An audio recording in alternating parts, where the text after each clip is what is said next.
Tona Symonds is going to read another poem of mine written from a woman's perspective, and I think a woman should read it. Good evening, everyone. Good evening. The Love Ring. An edited version of The Love Ring was published in the 25th anniversary issue of Caribbean Writer in 2011. One slave manumission in the late 18th century resulted from a most bizarre incident, Chain on the Rock, page 166. I am a woman prone to fantastical tales and exaggeration, so my story will veer there occasionally, but the most bizarre parts are the simple truth, unvarnished without a touch of seasoning or garnish. That glimmering, pretty rain, the only pretty thing on that mean, cold, dried-out husk of a woman. Whenever in her presence, it was all that I saw, that pretty shimmering ring in her claw. I suppose she could be considered a handsome woman if you like the chiseled nose, the hairline slit of a mouth, the porcelain complexion be powdered like some sugary confection. But in those days, to me, the ugliest, the meanest being I had ever seen. And to think her last name was Love. Her desire was that all her slaves should fear her. Never was a name less suited to its bearer. Forbidden to gaze directly into the vacant gashes that were her eyes, I focused on the ring.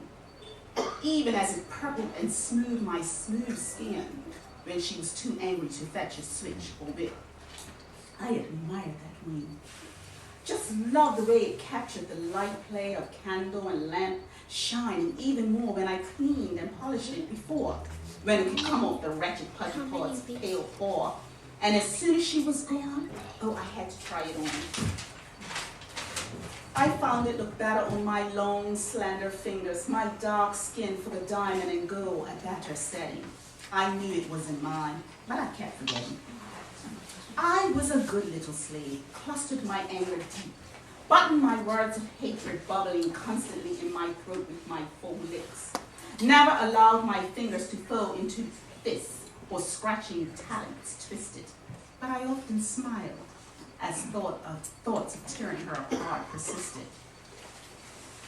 That strange, uneasy morning, the very breezes seemed skittish and ill. I stood there still, contemplating this low stink of a woman snap her breakfast with that reptilian yap. What you looking at? A breakfast snapper bone sought to make her gullet its own.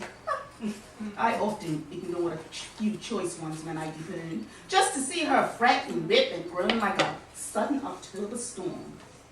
Eyes a budging, arms akimbo, she choked and she clawed at her throat, and I ran to help her. I really tried, but despite my half-hearted efforts, she died. And I was momentarily horrified, but I could not stop my fingers from pulling at that ring, for surely it should be mine, or so I was figuring. I let out a scream, not because my mistress lay dead on the floor, but because I had pulled till my fingers and my feelings were sore. And her husband came running, and later the doctor and the undertaker to take her away, so Miss Love could be buried that very same day. And after I chose the clothes that she would be buried in, I found myself asking, but what of the ring? Oops, it just came out before I could put my hand over my mouth.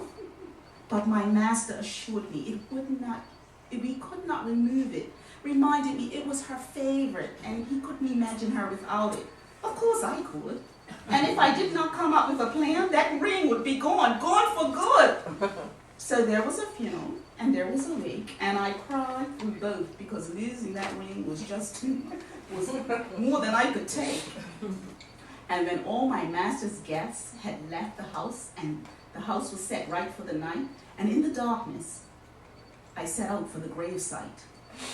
Usually, I would be terrified at the thought of such a thing, but I was determined to retrieve that ring. So without the slightest fear of spirits and sprites, all the old haunts that went about at night, by the flickering glow of my lantern's light, I pulled and I pulled, I slapped and I pried, I punched, and I was just about to employ the knife that I had tied to my thigh when the wretched head opened up her eyes and let out a cry. Nina, you wouldn't hurt me. And I ran like the dead was behind me, and she was. So I screamed so loud that the dogs and the neighbors all howled, and everyone woke up to the ruckus, of course. It turned out the witch really wasn't a ghost. It turned out she really wasn't dead, just almost. It turned out that my bashing must have dislodged the bone in her throat. And I was severely punished for my attempted theft. And all these years later, I still have the scars on my thighs, buttocks, and back. But out of all the horror, pain, and the loss of my ring came a truly rare and miraculous thing. Mr. Love owed Mrs. Love's resurrection to me. Overcome by his gratitude, he set me free. And well, that truth proved to be just the thing, the perfect cure for the Lord of the Gloom.